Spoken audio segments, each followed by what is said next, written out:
love you and thank you. You tell them I said I love you and I thank you. So, you know, I told this lawyer, I said, you know what, Bob? I didn't know till now. I didn't know till the first day of the court proceedings. It's bigger than us. It's bigger than us. And we don't know how much is going to be revealed to us as to why we're walking through this, why we're witness to this. I don't know where we're going to be called to talk about it. I don't know where we're going to be called to bear witness about it. But one thing I know for sure is the Lord has spoken.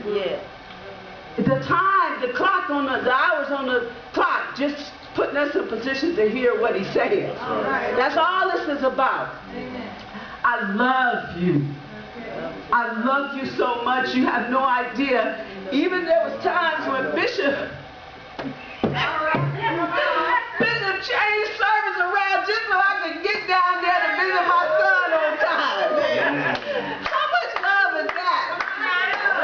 There was times over these last 3 years when I was sitting there and my stomach was hurting because I was hungry, but I still had to go and see my child. There was times through this where I had to get one Sunday, Bishop gave me $5 and he didn't know I didn't even have no money. One Sunday I went to see him, I left $5 on the books. He told me, Mama, why you do that? I said, because that's all the money I had. He said, Mama, when you doing that bad with money, don't leave me no money. Don't do that, Mama. I am who I am because God decided that I would come here, that I would land on this earth. And I've gone through what I've gone through because He decided He would use it for my good and for my children and my grandchildren's good and for other people that I come in contact with.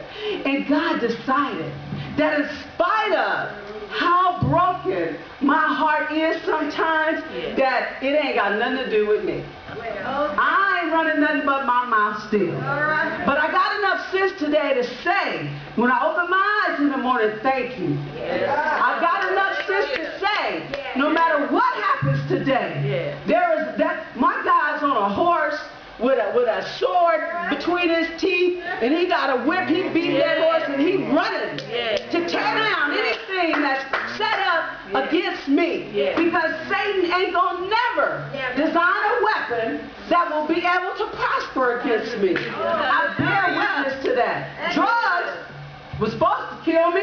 They didn't do nothing to make me talk a lot. I got a whole lot to talk about now. That's drugs. Craziness in relationships was supposed to kill me. I ain't dead. And I don't hate men. How about that? That's what was supposed to happen. Okay? I was eating too much. Y'all see how much weight I gained over the past couple years? Well, I ain't had to drop a meat in 30 days. I ain't had soda in 30 days. So I bear witness. A lot of things my grandmother and my mother prayed for me, Lawrence. My grandmother sat in a rocking chair every day at the same time and prayed. Every day at the same time. She had scriptures sectioned out for each grandchild. I'm standing on that right now. I'm standing on that right now. And I'm going to be standing on them along with now the cultivation I've had to say my own prayers. So I don't care what the struggle is, but I'm saying this to the TV land. If you got a son or you got a daughter in the hands of the legal system, get out the bed and go to court.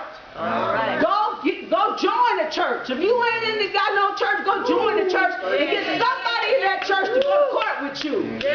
Go to the courtroom, go to church, and tell God you want to make your life better. And surrender so that you can get the courage. It takes courage to make something out yourself. It don't take no courage to let your life go down the tubes and people say, bless her heart, she finally stopped suffering. That don't take no courage. It takes courage to make something out your life.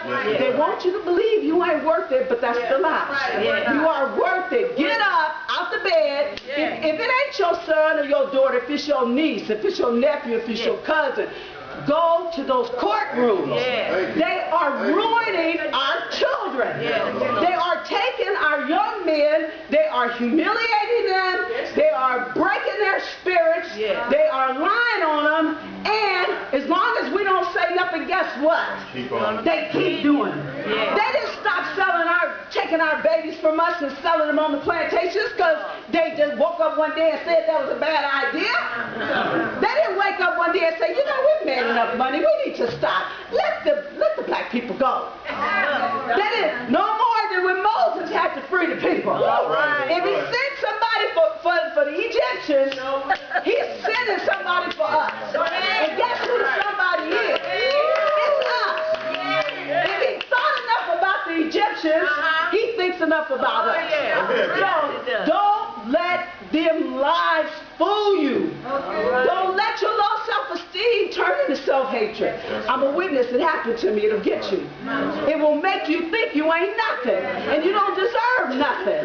That's the lie. If he sent somebody for the Egyptians, he sent somebody for you. He sent somebody for the Egyptians, he sent somebody for my son. And I know it's already done. It's already done. And so I'm grateful.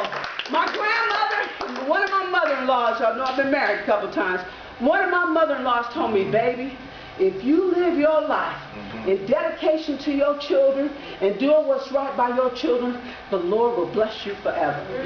Mamas, if you got that piece confused, I'm going to say it again. If you live your life in dedication to your children, the Lord will bless you and give you a life worth having. If you get mixed up, you and your children are going to suffer. If you don't get that piece straight, you may suffer till you leave here. Your children may suffer, and then their children are going to suffer. So, if you a mama today, get up, get out the bed, learn how to bake some biscuits, stop worrying so much about the fingernails. That weave hair costs a lot of money. PG&E costs more.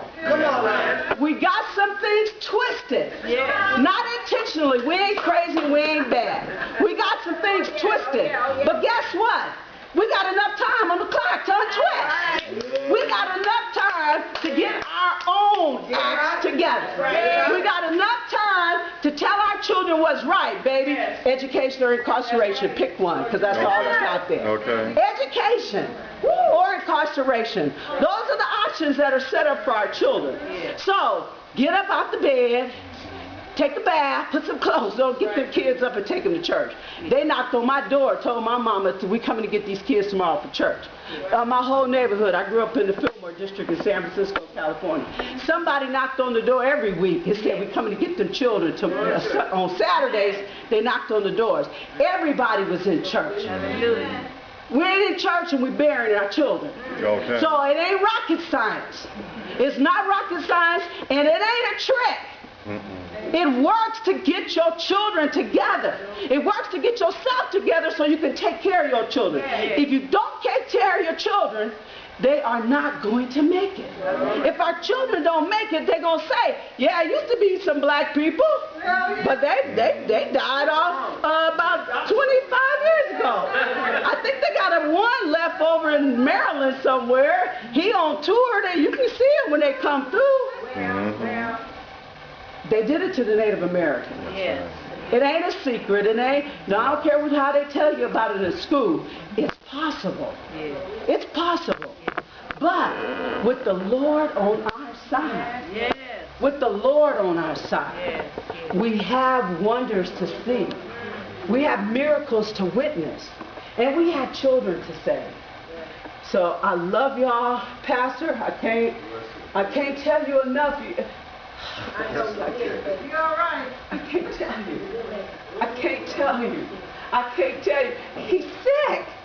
I said, Pastor, I don't want you to come out there.